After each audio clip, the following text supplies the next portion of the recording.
Hello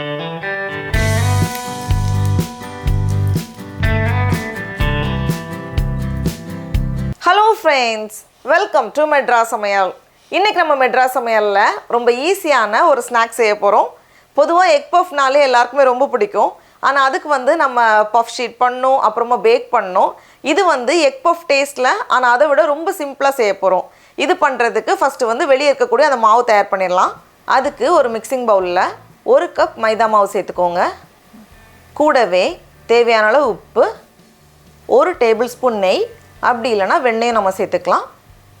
எல்லாத்தையும் சேர்த்துட்டு இதை வந்து ஃபர்ஸ்ட் நம்ம நல்லா கலந்து வைக்கணும். கைக்கு நடுவில் வச்சு இந்த மாதிரி தேய்க்கிறதுனாலும் ஓகே. அந்த நெய் வந்து எல்லா மாவுலையும் படுற மாதிரி இருக்கணும்.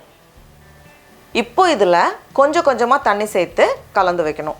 ரொம்ப தண்ணி ஆகிடக்கூடாது, அதனால ரொம்ப திக்காகவும் இருக்கக்கூடாது. ரெண்டுத்துக்கும் நடுவில் இருக்கிற மாதிரி நம்ம வந்து கலந்து வைக்கணும். கிட்டத்தட்ட 5லேருந்து 5.5 டேபிள் ஸ்பூன் போல் தண்ணி தேவைப்படும். இது மேலே லைட்டாக எண்ணெய் தடவிட்டு நம்ம மூடி வச்சிடலாம், இருக்கட்டும். மாவு ஊறிட்டுருக்கிற நேரத்தில் நம்ம உள்ளே வைக்கக்கூடிய ஸ்டஃபிங் ரெடி பண்ணிடலாம். அதுக்கு ஒரு பேனில் 1 டேபிள் ஸ்பூன் எண்ணெய் சேர்த்துக்கோங்க. எண்ணெய் சூடானதும் இதில் கொஞ்சமாக கடுகு உடஞ்சதும் இதில் 1/2 டீஸ்பூன் சோம்பு சேர்த்துட்டு ஒரு வாட்டி கலந்ததுக்கப்புறமா இதில் 2 வெங்காயம், இதை வந்து கொஞ்சம் நீளமாக கட் பண்ணி வச்சுருக்கேன். கூடவே 1 டீஸ்பூன் இஞ்சி பூண்டு விழுது, அப்புறமா ஒரு கொத்து கருவேப்பிலை இலை எல்லாத்தையும் சேர்த்துட்டு வெங்காயம் கொஞ்ச நேரம் வதங்கட்டும். இப்போ வெங்காயம் இந்த மாதிரி வதங்கினதும் இதில் மசாலாக்கு கொஞ்சமாக மஞ்சள் தூள், 1/2 டீஸ்பூன் கரம் மசாலா, 1/2 டீஸ்பூன் மல்லித்தூள், கூடவே காரத்துக்கேற்ப மிளகாய்த்தூள் 1/2லேருந்து 1 டீஸ்பூன் மிளகாய்த்தூள் நம்ம சேர்த்துக்கலாம், நம்மளோட காரத்துக்கு ஏற்றவாறு. எல்லாத்தையும் சேர்த்துட்டு மறுபடியும் இதை வந்து ஒரு வாட்டி நல்லா கலந்து விட்டுடலாம். இப்போ இதில் ஒரு பெரிய சைஸ் தக்காளி எடுத்திருக்கேன். கூடவே தேவையான அளவு உப்பு எல்லாத்தையும் சேர்த்துட்டு இந்த தக்காளி கொஞ்ச நேரம் வதங்கட்டும். இப்போ பார்க்குறப்போ வெங்காயம் தக்காளி எல்லாம் நல்லா வதங்கி நல்லா கெட்டியாக வந்திருக்கு. இந்த ஸ்டேஜில் நம்ம ஸ்டவ் ஆஃப் பண்ணிடலாம். உள்ளே வைக்கக்கூடிய மசாலா ரெடியாக இருக்குது, மாவும் நல்லா ஊறி ரெடியாக இருக்குது. இப்போ இதை வந்து நம்ம விரிக்க ஆரம்பிச்சிடலாம். நான் இன்றைக்கி வந்து இதை 3ஆக பிரிக்க போகிறேன். 3ஆக பிரிச்சுட்டு இதுலேருந்து 1 எடுத்து நம்ம விரிக்க ஆரம்பிச்சிடலாம். கீழேயும் மேலேயும் மாவு தேய்ச்சிக்கோங்க, அப்போ தான் ஈஸியாக இருக்கும் விரிக்கிறதுக்கு. நல்லா கொஞ்சம் பெருசாக நம்ம விரிக்கணும். ஓரளவுக்கு மெல்லிசாக விரிச்சிக்கோங்க, அப்போ தான் நல்லா மொறுமொறுன்னு வரும். இப்போ இதை வந்து நம்ம கட் பண்ணணும்.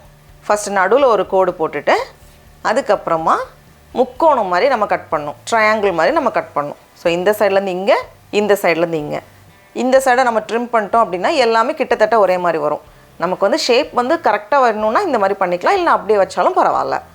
இப்போ இதில் இருந்து ஒரு ஷீட் எடுத்துகிட்டு நம்ம ரெடி பண்ணி வச்சுருக்கோம்ல மசாலா, அதுலேருந்து கொஞ்சமாக 1 ஸ்பூன் போல் வச்சுட்டு ஒரு முட்டையை 4ஆக கட் பண்ணியிருக்கேன். சுற்றி நம்ம வந்து தண்ணி வச்சு லைட்டாக இந்த மாதிரி ஸ்ப்ரெட் பண்ணும்போது அது ஒட்டுறதுக்கு ஈஸியாக இருக்கும். அங்கே ஏற்கனவே கொஞ்சம் மாவு இருக்கும் நம்ம விரிக்கும் போது யூஸ் பண்ணது, அதுவும் இந்த தண்ணியும் சேர்ந்து ஒரு பேஸ்ட் மாதிரி நல்லா ஒட்டிடும்.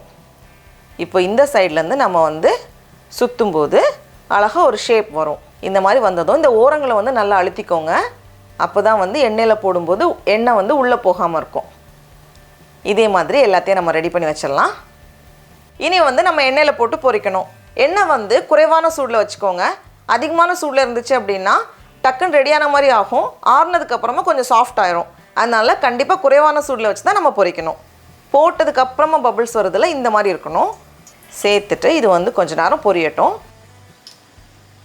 கொஞ்சம் நிதானமாக நின்று பொரிஞ்சு வரணும், அப்போ தான் நல்லா கிறிஸ்பியாக இருக்கும். ஆறுனதுக்கப்புறமும் கிறிஸ்பியாக இருக்கும். இப்போ பாருங்கள், எல்லா பக்கமும் நல்ல ஒரு கோல்டன் ப்ரௌன் ஆகியிருக்கு. இந்த ஸ்டேஜில் இதை எடுத்து நம்ம வெளியே வச்சிடலாம். நல்ல மொறுமொறுன்னு வந்திருக்கு. வெளியே வந்து அந்த லேயர் வந்து நல்லா கிறிஸ்பியாக இருக்கும், உள்ளே வந்து நம்ம அப்படியே முட்டை பஃப் சாப்பிட்ற மாதிரியே ஒரு ஃபீல் இருக்கும். டடா, நம்மளோட எக் பஃப் மாதிரி இருக்கிற ஸ்நாக் வந்து ரெடி ஆகிடுச்சு. இப்போ நம்ம டேஸ்ட் பண்ணி பார்க்கலாம். ரொம்ப ரொம்ப நல்லாயிருக்கு. நீங்களும் கண்டிப்பாக இந்த ரெசிபியை வீட்டில் செஞ்சு பாருங்கள். உங்களுக்கு இந்த வீடியோ பிடிச்சிருந்துச்சுன்னா மெட்ராஸ் சமையலுக்கு சப்ஸ்கிரைப் பண்ணுங்கள். நாவின் சுவை எறும்புகள் மலரட்டும்.